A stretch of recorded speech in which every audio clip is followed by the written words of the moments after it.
framework for our future direction workshop. It's absolutely lovely to see some of your faces.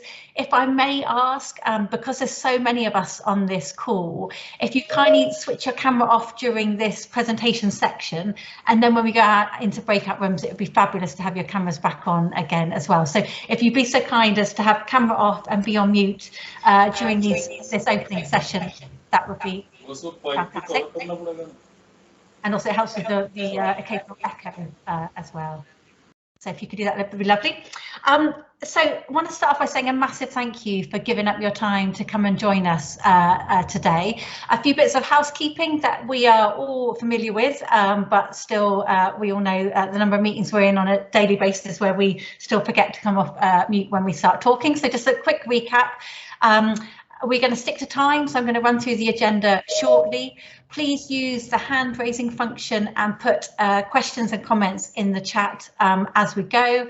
If there's things that you're thinking about that you want to make sure doesn't get lost, again, please pop that in the chat function and we will make sure that we pick that up. If we can move on to the next slide, I will just introduce myself and give you a run through. So I'm Kate Taroney, I'm Chief Inspector of Adult Social Care here at the Care Quality Commission, and I'm providing some opening comments. I'm really pleased to be joined by Amanda, Dave and Lara from our policy team, who will be walking you through the opening presentation. And then we've got a number of colleagues who are going to be facilitating the breakout rooms and the note taking. So a big thank you to everyone involved today. So the plan between now and 2:30, we could say on the previous slide, that'd be fab, Jen. So Amanda and Dave are going to set the scene. They're going to talk a bit about our assessment framework and how we go about developing a new assessment framework. So you're going to hear a bit of talking at you to kick us off, but hopefully it will all be things that are of interest to you. You're then going to be sent into different breakout rooms where we want to ask you some questions and hear your thoughts. And then at 2:15, we'll come back together in this main group to hear feedback and to have some wrapping up comments. So that's the plan, and we will finish on time today as well. So that's the agenda for the next hour and a half or so. And then just a few comments from me about why we're here today. So we're absolutely delighted to have providers, professionals across health and social care and other colleagues take time out of your busy work schedule to come and join us.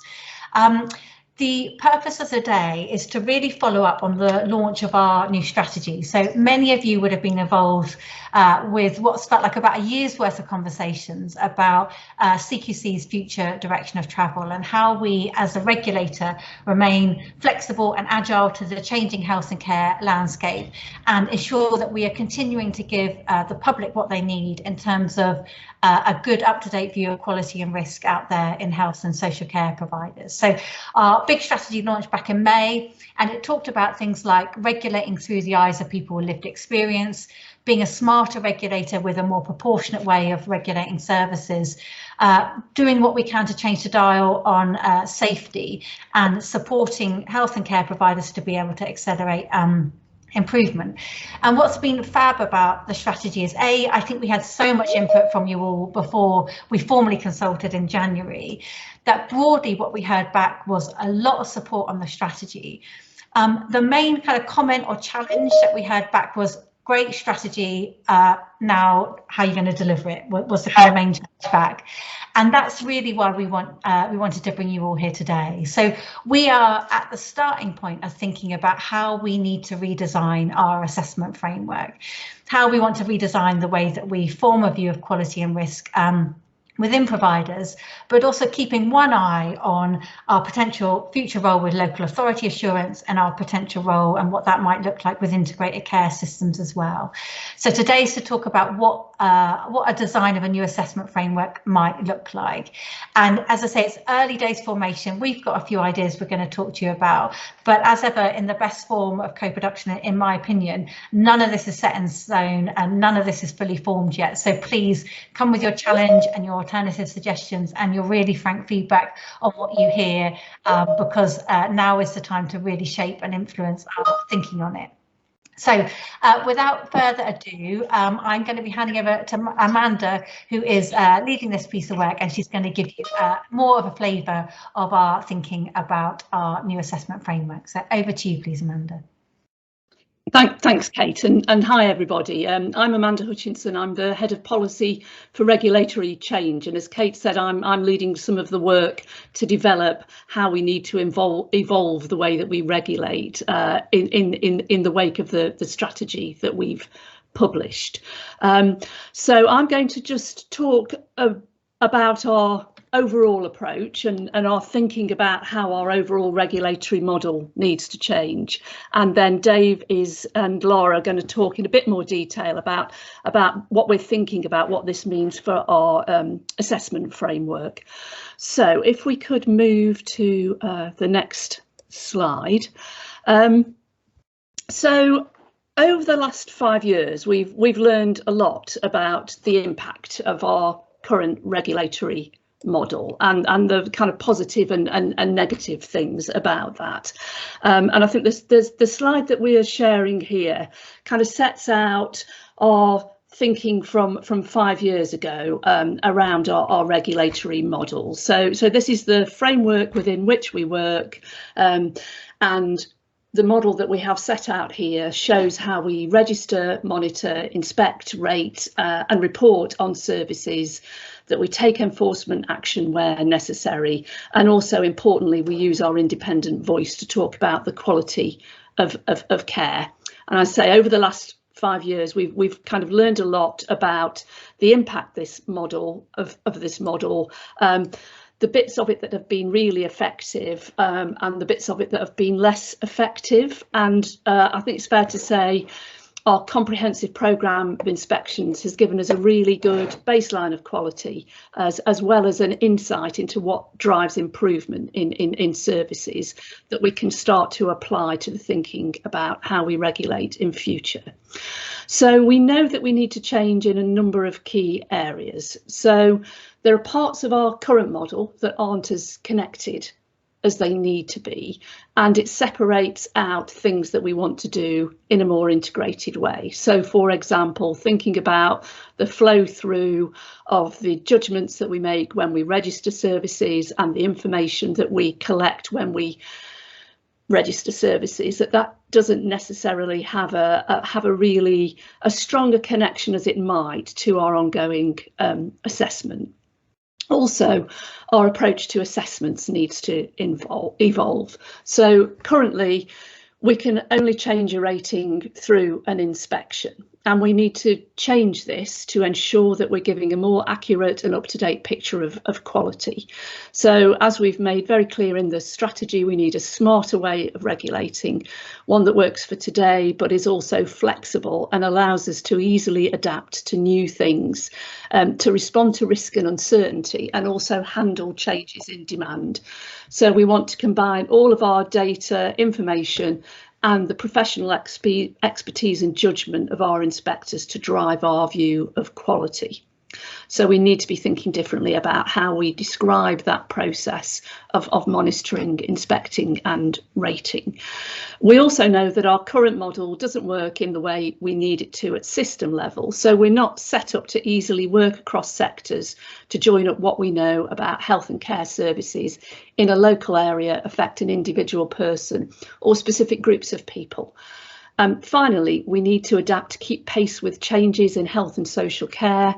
The way that services are organised and delivered continues to evolve, and change here has been accelerated by the pandemic. And our regulation must keep pace to ensure that we remain relevant and responsive, able to understand how people experience care across an area, system or pathway, and identifying where there are inequalities. Our regulatory model was set up to deal with a health and social care landscape that looks completely different to the one that we see now. So we have to change to meet that challenge. So our strategy sets out an ambition to be a more targeted and flexible regulator. And the foundation for doing this well is a regulatory model that puts people who use services at the centre, supported by robust data used in the right way, And over the next few years, we'll be working to realise this ambition in stages, some small and some big. But I think the key message is that we want to use what we've learned to make our work more effective and better deliver our purpose. So if we could move on to the next slide. And I think, as Kate has said, we are at a kind of early stage of working through what this means and what the strategy means for our overall regulatory model. But our thinking here is that we need to be thinking differently about the kind of key components that make up our regulatory model. So we need to look across all of our regulatory activity as a whole, and we've identified that there are kind of 5 key elements to this, and they are the kind of functions that we have under legislation. So we register health and care providers, we assess the performance of providers and we rate them. Where we need to, we take enforcement action, and also looking forward to powers that we will be receiving under the health bill. We will be providing assurance about care in a local area, local authority and system level working, and the powers that we have around that might well extend into assessing and potentially rating those at that level as well. And then I think the 5th element of what we do is sharing and publishing our findings to inform and influence improvement. So identifying those 5 key elements, these will be the foundation for what we do going forward. So we'll continue to register health and care providers. We'll continue to assess their performance and rate them, still taking enforcement action where necessary, and we will start to look at how we provide assurance about care in a local area and at local authority and integrated care system level. Now, all of these elements will be familiar, but what we need to do is to start to look at these in a more holistic way. So really thinking about how we want these different elements to best work together in the future to deliver improvement. And we've identified that there are probably kind of 3 core processes or activities that join all of these together. One of those is about assessing and making judgments. So across all of these activities, assessment, making judgments, whether it's for registration, whether it's for provider assurance, whether it's at local authority and ICS level, that's a kind of core part of what we do. The second core part of what we do is about sharing information about our work. And the third core part of what we do is about improving the quality of care.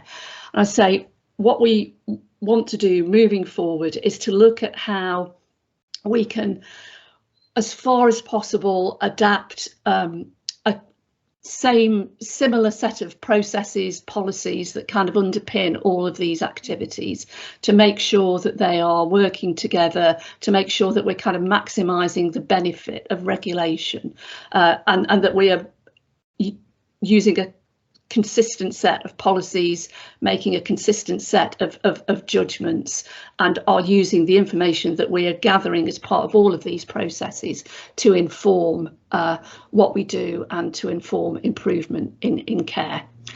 And one of the kind of key policies that we have, one of the key frameworks that we have that needs to work effectively across everything that we do is our assessment framework.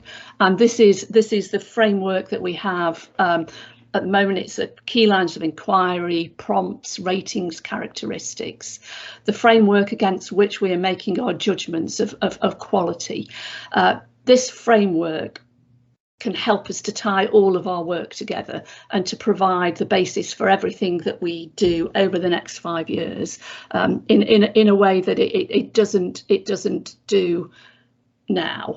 And I'm going to hand you over to Dave, who's going to kind of start to talk through with Laura what we mean by that in a bit more detail, and share some of the thinking about how we make our assessment framework a kind of really effective framework and tool for all of our regulatory work. Thanks very much, Amanda. Hi, everyone. I am Dave James. I'm Head of Adult Social Care Policy here at CQC. Don't let that title fool you. What I'm talking about today is about our assessment framework approach across all the sectors that we regulate. And happy to be joined by Lara from my team, who will be sharing some of the talking with me this afternoon. So if we go on to the next slide, thanks very much. As Amanda said, one of the really core aspects of our regulatory approach are our assessment frameworks. We have two, one for health and one for social care. We used to have 11. We managed to get those down about 4 years ago to 2, and they're actually not that different. So even without what we've recently talked about in our strategy and the way that we think we need to develop for our future approach, it's been a long-standing ambition for us to try to rationalise those frameworks so that we can actually reflect the fact that people don't experience health and social care in the kind of little boxes and buckets that perhaps we sometimes think they might do. So one framework is certainly a really important step forward in having a kind of a shared vision and a shared idea of what quality is, and to help us all work together more effectively. So this isn't about wider methodology. This really is just about this framework. So there's the core building blocks being those key lines of inquiry, prompts and ratings characteristics, as we have in our current frameworks, and that is how we make our judgments about the quality of care. So it's been 4 years since these were last updated, and those were relatively minor changes actually. So actually our frameworks have been with us for something like 6 years. So even without this last kind of crazy 12, 15 months, it's fair to say that we need to be looking at what's in that framework and to consider whether things have moved on, whether we're reflecting the right things that really matter to people, and whether the bar needs to shift in some areas. As Amanda said, and Kate said as well, our work will take us into new territories over the coming years in terms of our role with local authorities and also with integrated care systems. And we want to test whether it's actually possible to have a framework which actually also works for those new activities as well. Given that at the end of the day, this is really about making sure that people receive safe and high quality care. And it shouldn't matter in terms of how we articulate what that looks like for people. It shouldn't matter what lens we want to apply. Of course, the kinds of evidence and the ways into making those assessments will differ hugely from a small domiciliary care provider up to the largest integrated care system. But we want to explore whether or not there are just some real core principles that people should expect and that we should be delivering as a health and social care system. The frameworks as they stand are arguably not as clear and compelling as they could be. They're quite forbidding, and just in terms of the ratings characteristics alone, there's 70 pages of those across the two frameworks. So we want to explore whether we can actually kind of bring them to life a bit more and reduce some of the duplication that's in there. We know there's duplication within our 5 key questions as well as across them, so topics will crop up in various places. And we also think there's more we can do to have the right level of detail in the right part of the framework. At the moment, if you read through our characteristics, there's a real mixture there of kind of broad principle outcome descriptions, and then there's some quite specific descriptions that are much more akin to kind of detailed evidence requirements. So we want to see if we can actually just sort those out, and whether that points a way forward to having a simpler framework which we can apply for provider regulation, local authority assurance, and also for integrated care system assurance. So if we could go on to the next slide, please. So this slide sets out what the really key things we need to deliver in the light of our strategy and what we set in our strategy. This is what an assessment framework should deliver. Essentially, this is the kind of the set of ambitions if we're going to deliver that strategy. So we need a framework which sets out what high quality care looks like for people and in their terms. We don't want to be dictating that. We don't want to be kind of drafting that in some air-conditioned ivory tower. We want to make sure that it's actually it's informed and is populated by what people expect and what they should deserve. As I've said, we want to try to dissolve the boundary between the health and social care frameworks. So we want a framework which applies across health and social care, but crucially also allows us to roam across the different areas of activity of provider, local authority and system level. We think we can do a better job of being really clear as to when our descriptions of good care are actually legal requirements. You may know, although it's a surprise to me exactly what the balance was, but about 80% of our definition of good across health and social care is actually based on the minimum legal requirements set out in our regulations. So we think we can helpfully expose that and actually be clear as to which those regulations are. We think that would probably help the public as well as providers, so they can understand their rights really clearly. We also want to see if, as part of this simplification, if we can identify what the really key pieces of information are, and how do we identify when we've got enough. So that's about us knowing when to stop, but it's also to help providers understand what our expectations are. We think there's more we can do in relation to having a clearer set of expectations around the minimum evidence requirements. We want to move to a position where we are providing much more up-to-date reflections of quality. And as Amanda has said, that won't always mean site visits. Site visits will be a essential part of our approach, but when it's the right tool for the job, we want to explore whether or not, as information changes, whether or not we can update our view of quality.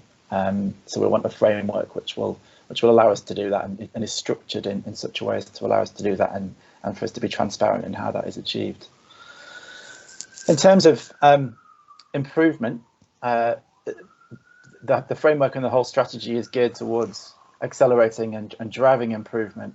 And one way that we talk about in the strategy of doing that is actually, again, being more transparent and more structured in how we apply our framework and how we report our findings coming out of it, so that providers themselves can see much more clearly where their strengths and weaknesses are, and also look across to their peers locally or nationally to understand relative strengths and weaknesses.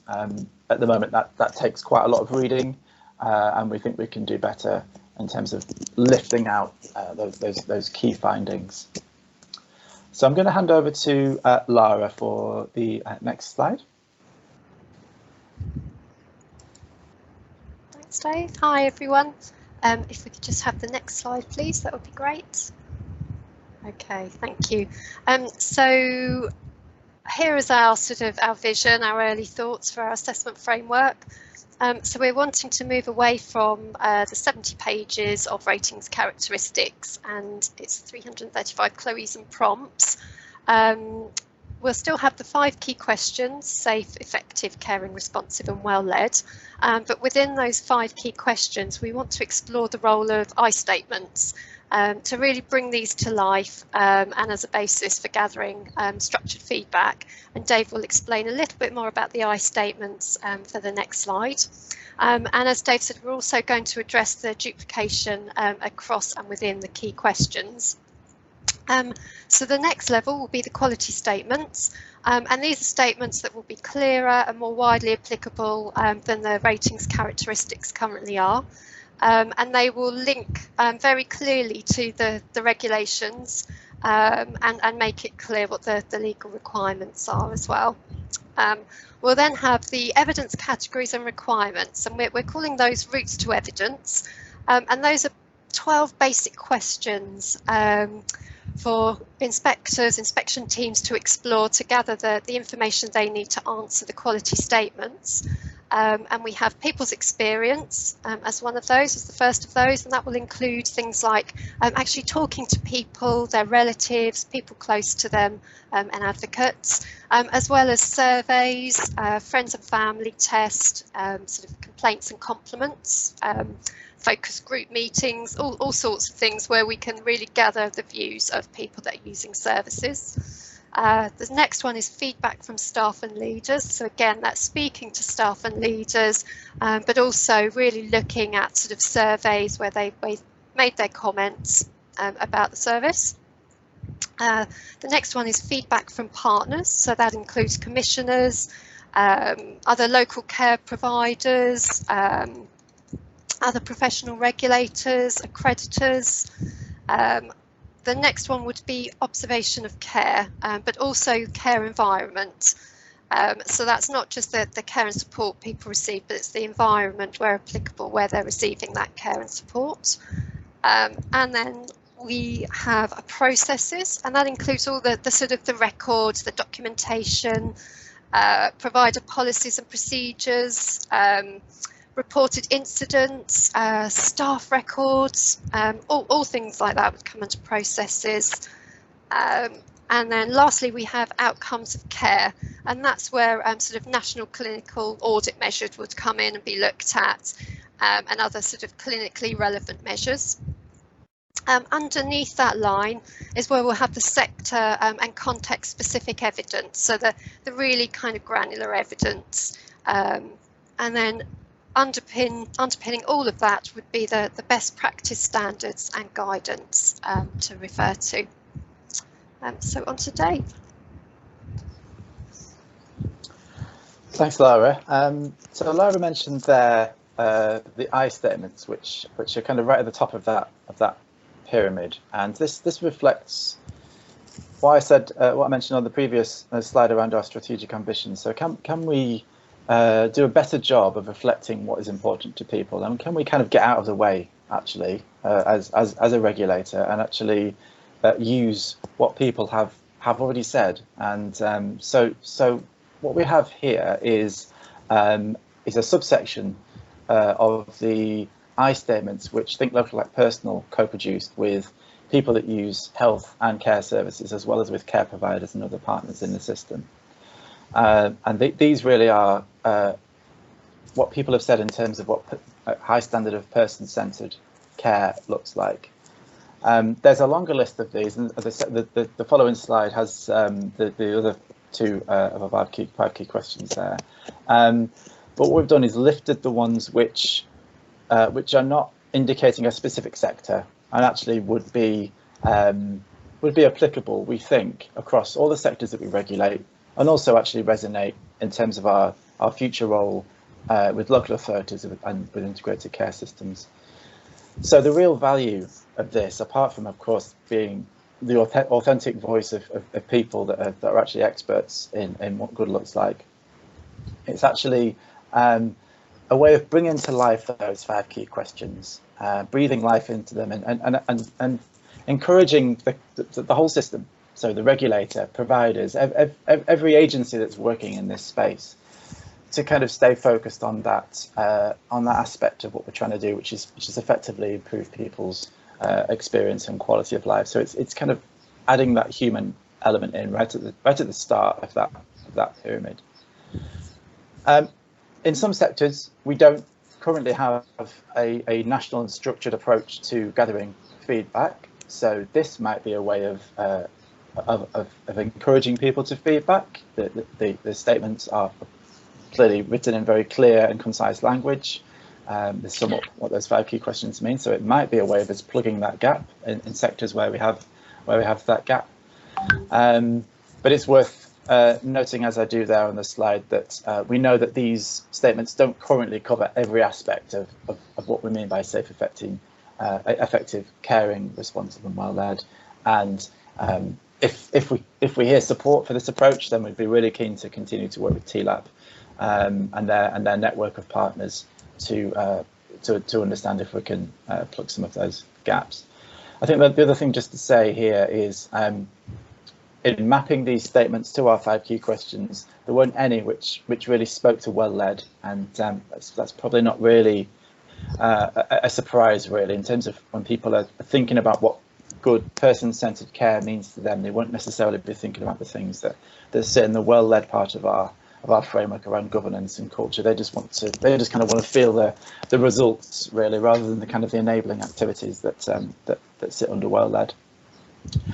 And I think probably just the final point on this slide is to say that we are not suggesting that we will base assessments just on kind of ratings against I statements, but it's just that these we think are a helpful way of, as I say, humanising what it is we're trying to do, but also allowing people into what it is we're trying to do, and allowing us all to have a shared vision and a shared focus for what we're trying to deliver, whether that's through regulated care and provider, or whether it's through commissioning or ICS activities. Go on to the next slide. That might have been our final slide, actually. Oh no, sorry, it's Lara. Again, hand back to Lara. Thank you. So this just shows you how the levels could all fit together for SAFE, and so it's just a bit of a visual for you. So the first column we have the quality statements, which are pitched at good, and these are the ones for SAFE. These are just the topic areas, but actually in your breakout rooms you'll be able to see the quality statements that fit underneath those. So inspection teams will use the routes to evidence to gather the information and the evidence to make a judgment against the quality statements, and then they will score it against the scoring scale, and we're still working all of this through, but this just gives you sort of an idea of what it could potentially look like, and then there'll be an output, and that will be sort of a score for each of the quality statements or topic level, and that will be a visual rating output score. So I think we're moving on to the questions next. I don't think we are running just about on time. So in your breakout rooms, we'd like you to discuss if our ambitions are the right ones. And do you agree that we should have one framework, and is it pitched at a high level, and is describing good enough?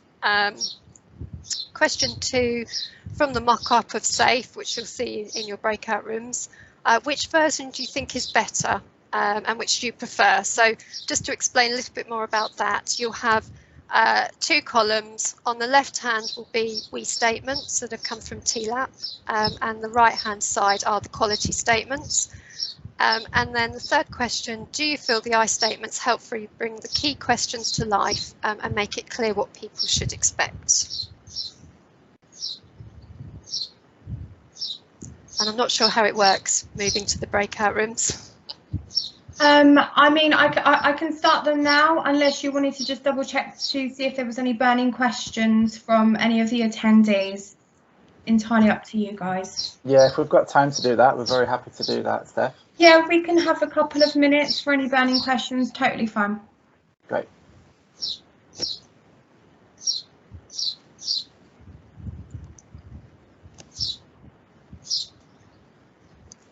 It might be a bit too warm for burning questions.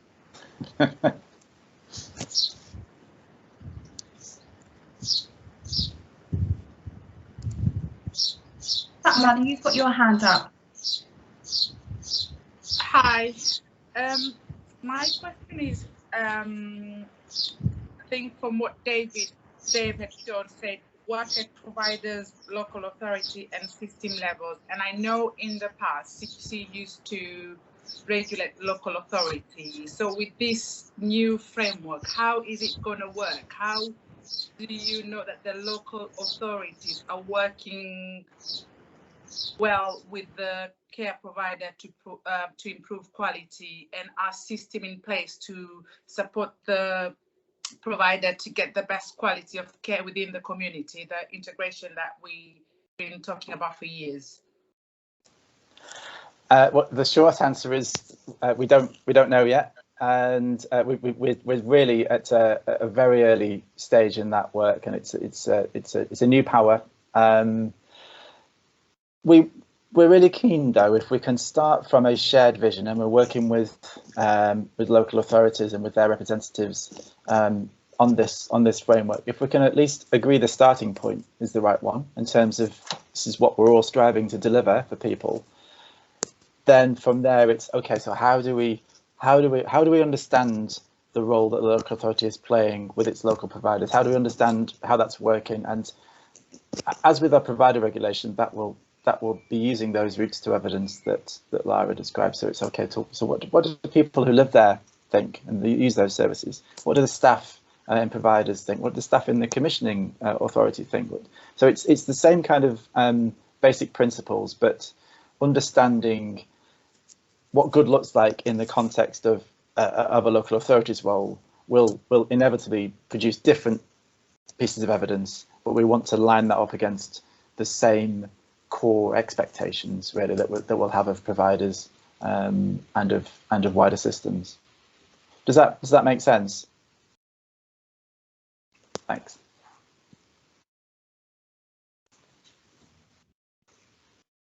Great. One more question from Peter, and then I think we should go into the breakout rooms to start discussions. Over to you, Peter. Oh, thank you very much. Yeah, it's interesting, isn't it? I'm curious, though. There's lots of questions, but one of them, I think, is the increasing emphasis on integrated review of sort of integrated care systems within a locality.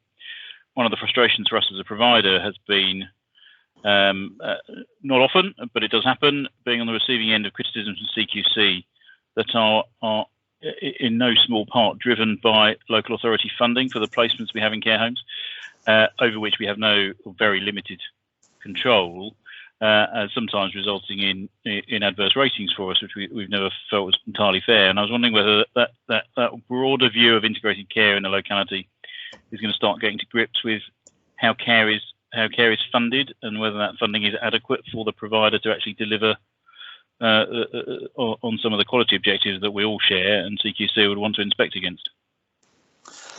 Yeah, I mean, I think the first thing to say is we recognise that that the local authority role has been a huge missing part of the puzzle really for a long time in terms of how we regulate. So we're very happy to be given this opportunity by the Department of Health and Social Care to take this role forward.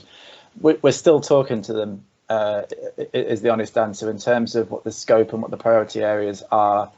I think we would expect, if we're going to make an accurate and a holistic judgment and reflection of the local conditions, that we would need to get into those kinds of areas, though. But as I say, we're still kind of understanding scope and priorities. But I think, Peter, that we would need to be looking at those kind of issues. Thank you, Dave. I'm just conscious of time. I know there's a couple of people that have got their hands up. I'm just wondering if you wouldn't mind just popping your question into the chat function, and we can come back to that after the breakout room discussions, if that's okay. So I'm just going to start the breakout rooms now, and we'll be returning for the feedback session at quarter past 2. Yes, so I'm going to send you off now, and then I'll rejoin you all at 2:15. Thanks so much.